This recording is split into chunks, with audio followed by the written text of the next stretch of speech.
भाजपा के कार्यकर्ताओं ने आसनसोल के बीएनआर मोड़ से मार्च शुरू किया और डीएम कार्यालय की तरफ आगे बढ़े। पुलिस ने पहले ही सड़क पर बैरिकेडिंग कर दी थी, लेकिन बीजेपी समर्थक पहले बैरिकेडिंग तोड़ने में सफल रहे और दूसरा बैरिकेड तोड़ने की कोशिश की। पुलिस ने आसक्ति दिखाई और समर्थकों को रोकने की पूरी कोशिश की, जिससे प्रदर्शनकारी वही धरने पर बैठ गए और ममता सरकार और पुलिस के खिलाफ जमकर नारेबाजी की। आसार उद्देश्य হচ্ছে আমরা ডিএম এর কাছে কোনো লিখিত আবেদন অনুনয় বিনয় রিকোয়েস্ট করতে আসিনি।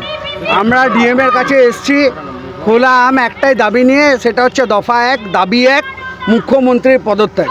জানি এটা ওনার এখতিয়ারের মধ্যে নয়, উনি পারবেন না, কারণ কি মুখ্যমন্ত্রীর আন্ডারে ওনাকে কাজ করতে হয়, ওনার ক্ষমতা নেই এই বিষয়টা।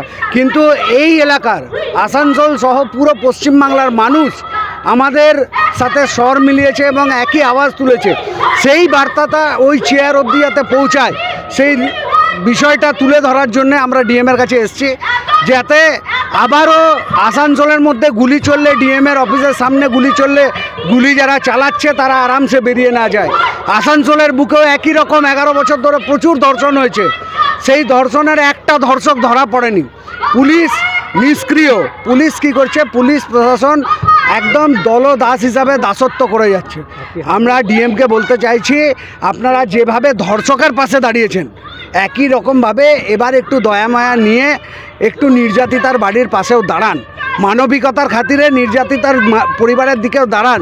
যেখানে গোটা পশ্চিমবঙ্গ, গোটা দেশ আজকে বলছে জাস্টিস ফর আরজি কর, সেখানে আমার মনে হয় আমার ঘর আপনার ঘর সবাই বলুক জাস্টিস ফর আরজি কর। এই দাবিতে আমরা ডিএমের কাছে। আপনাদের পরবর্তী কর্মসূচি আমাদের সড়ক থেকে সংসদ অবধি লড়াই চলবে এবং লক্ষ্য আমি আবারও বলছি, দাবি 1 দফা 1 মুখ্যমন্ত্রীর পদত্যাগ। মুখ্যমন্ত্রী যতক্ষণ না পদত্যাগ করছে, কীরকম নির্লজ্জ মুখ্যমন্ত্রী! নামে মমতা আছে কিন্তু ওনার শরীরে কোনো মমতা নেই। আর একজন মহিলা হয়ে একের পর এক এত ধর্ষণ দেখে যাচ্ছেন। পরশু দিনও ধর্ষণ হয়েছে, কদিন আগেও বর্ধমানে একজন এসটি সম্প্রদায়ের বোনকে ধর্ষণ করা হলো। কন্টিনিউয়াস ধর্ষণ চলছে। আর উনি কেমন মুখ্যমন্ত্রী? মহিলা মুখ্যমন্ত্রী, যার শরীরে লজ্জা নেই, দয়া নেই, মায়া নেই, নামেই খালি মমতা আছে। এই মমতার পদত্যাগের দাবি করছে।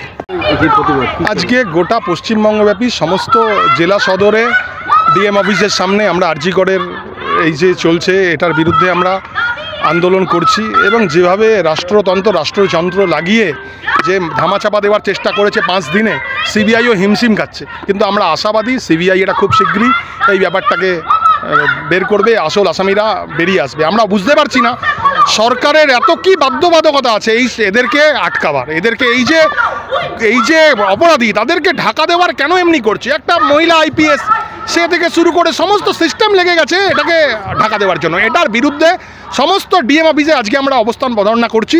এটারই একটা পার্ট আসানসোলে আমরা এটা করেছি। আমাদের মাননীয় সভাপতি রয়েছেন, বলবেন। शादी का सीजन हुआ शुरू, जिसके लिए न्यू साड़ी रेडीमेड एम्पोरियम आपके लिए लेकर आए हैं एकदम फ्रेश स्टॉक, जहां आपको मिलेंगे डिजाइनर लहंगे 6000 से लेकर 60000 तक, वहीं हैवी डिजाइनर साड़ियां 2500 से लेकर 25000 तक और हैवी शॉर्ट्स एंड स्टॉल्स भी अवेलेबल। तो आज ही आए Shri new sari and emporium, Holi gate, Mathura. Wedding collection में बहुत सारी नई चीजें हमने ऐड करी हैं, न्यू फैब्रिक्स, ऑर्गेन्जा, चिनॉन और आपके नेट के अंदर काफ़ी डिज़ाइनर कॉन्सेप्ट अभी नए आए हैं।